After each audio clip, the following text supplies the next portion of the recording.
Hi all, welcome to our YouTube channel Dream CyberSec. Today we are going to talk about phishing, which is a type of social engineering attack.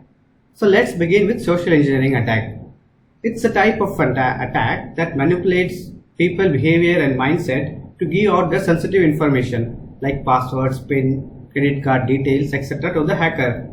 Now this can be on a large scale, like targeting an organization such as mass phishing attack, or it can be on a small scale targeting an individual. So the hacker would spend a decent amount of time in finding out the areas of interest of a person whom he is targeting, or it can be a company as well. So what are the different types of social engineering attacks?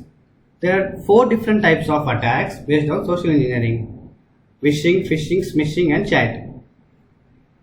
So the motive remains the same in all these 4, but the medium of communication by the attacker would be different. In case of phishing attack, the attacker would call the victim and impersonate as a bank employee, or it can be any company, and win the trust of the victim and ask for personal details. In case of phishing, the attacker would send an email to the victim and pretend to be a bank employee, or he can be anything, but the motive would be to get sensitive information like passwords in the form of email, or in the form of a link, or in a form of attachment through email. Now in case of smishing, the attacker would send SMS pretending to be coming from a special ID. It can be of bank, or it can be of anything that the victim will fall prey on. Now in case of chat, the attacker would impersonate as a person using social networking sites like Facebook or LinkedIn, and he would chat with the person and gain trust, and then again ask for personal information which he was aiming for. Now in this video we will be seeing about phishing. So here we would give out certain tricks and tips for you to detect phishing emails.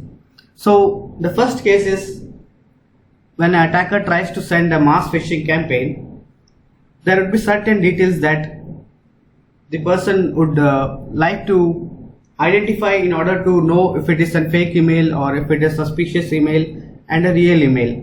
So in this case, the attacker would use general salutations, like if it is targeted for 50 different people, he cannot name everyone, so he would send out a generic email and waiting for someone to respond to that email. So he would be using general salutation like dear user, dear employee and dear subscriber, something like that. And instead of, so that would be your first point to understand if this is a suspicious email or not.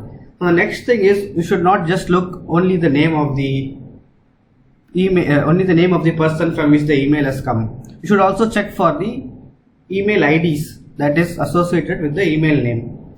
Now after that, you should check for the domain names, like for example, if it is from an ID abcd@microsoft.com, you should check carefully if it is really microsoft.com, or if is there something double I instead of single I in Microsoft. So these are some spelling mistakes or spelling which we don't check in, so we should be careful checking those kind of domain name as well.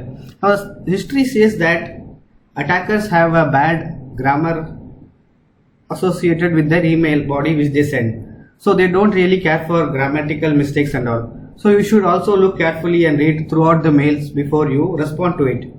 Now the next thing the attacker would do is that he would create a sense of urgency or sense of fear in the email body which he is sending to you. So you should wait for a second and then read out it from first, and you should check this kind of urgency or fear stuff is there in this email or not. Now next is the attacker would send attachment. So attachment could again have virus or something malware associated with it, so we should not click those attachment as well. Now again, there would be emails which has link, the link or URL which would suggest you to click here to pay your fees, click here to get the offer. Those kind of links you should check if it is an HTTPS link, and also the link is associated with the domain which you have got. For example, you have got an email from microsoft.com, you should check if the link is also referring to microsoft.com. So let's see an email sample which should further make us understand how this can be identified. So for example, in this screen you are seeing there is a general salutation being used, dear customer, which is too generic in nature, and this should be your first point to understand someone has sent a random mail and he is insisting you to do something. The next thing in the line is invoice due, which shows that something is due and you have to quickly respond to that invoice due. So which shows that there is some kind of urgency and fear if you don't pay the due. So the third line is suggesting to customize what's included in this email, which doesn't have a good grammar. And this is also one point where you can consider to detect phishing emails. Now again, in that line you can see there is a link there. So whenever you see a link, you should not blindly click it, but you should hover your mouse over that. For example, if you keep your mouse on that link, it would show you the domain that it is going to redirect. So here you can see there is a IP which is there, 66.160/invoice or something. So that is one place where you could understand if it is really from Microsoft. If it would have been from Microsoft, there would be something called https://microsoft.com. So this is one thing that you should carefully look at. So these are some general tips that would help you to detect phishing. Now the next situation comes when the email is not very generic and the attacker is targeted you specifically. So how do you deal with these kind of situations? So what will you do if the attacker knows everything about you and is targeting you? And in this case the salutation are not generic and there is no grammar mistakes, and the attacker knows what emails you are expecting. So that makes him an advantage and sends you a similar email which you are expecting. And the domain name also looks like from a company that you are waiting for. For example, you had some offers with Facebook and you are waiting for those offers details to be sent to your mailbox. So you get an email from support@facebook-offers.com. So it looks like a Facebook owned domain, facebook-offers.com, but how do you verify it? Still you have a doubt. 80% everything is fine in this email, but only thing that makes you doubt is maybe Facebook-offers is not a Facebook domain. So to check those kind of domains, there are multiple online sites that are available which helps you to know about what is the domain name and who is the owner of the domain. So in this case, facebook-offers.com, we will check it out.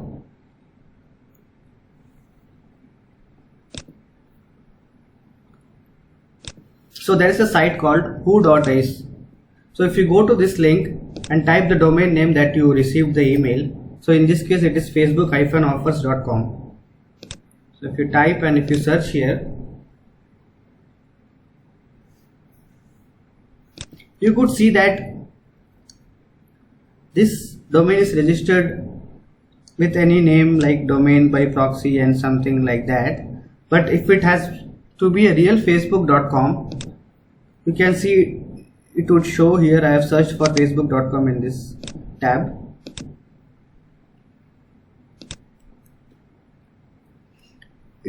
It would show the organization name as Facebook Inc.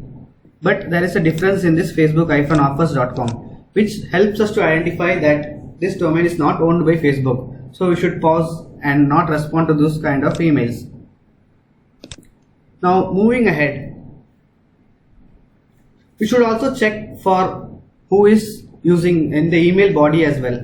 Like for example, here in this screenshot we saw there is an IP 66.160.154 and 156.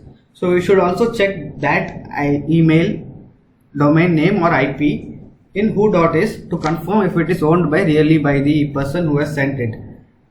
Now moving ahead, hackers also use some kind of spoofing techniques, which means the email which they send comes from facebook.com or fb.com or microsoft.com, which is a real domain name of the official or the official domain name of the company that we were expecting for. But in those cases, there is one more way to detect if it is a real email from that company or not. That is to check for email headers. For example, I am showing you one of the email that has come from mark@fb.com. So here if I go and check fb.com, who owns fb.com, again I can see it is owned by Facebook. So which means that this email has come from Facebook is what we will think about it. But there is one way which we could use in order to confirm our doubt. That is to go and see the email address of the fb.com or the email which we got. So if we click on show original in Gmail, you can see there is something called SPF and DMARC which shows us failed. So whichever email comes as a spoofed email which shows as a real domain name, that is fb.com, but it shows us failed SPF and DMARC, which means this is not an authentic email and you should not respond to that emails. Normally this kind of mails would be will be in spam folder, but sometimes it comes to your inbox, so you should be very careful about that. So these are some of the ways that helps you to detect a phishing email. So now some tips is like, think before you click. That is, think and apply those principles which we know already before you click on the link. Then think before you download, and always think before you act. I hope after this video you will be able to spot your next phishing email. Thank you.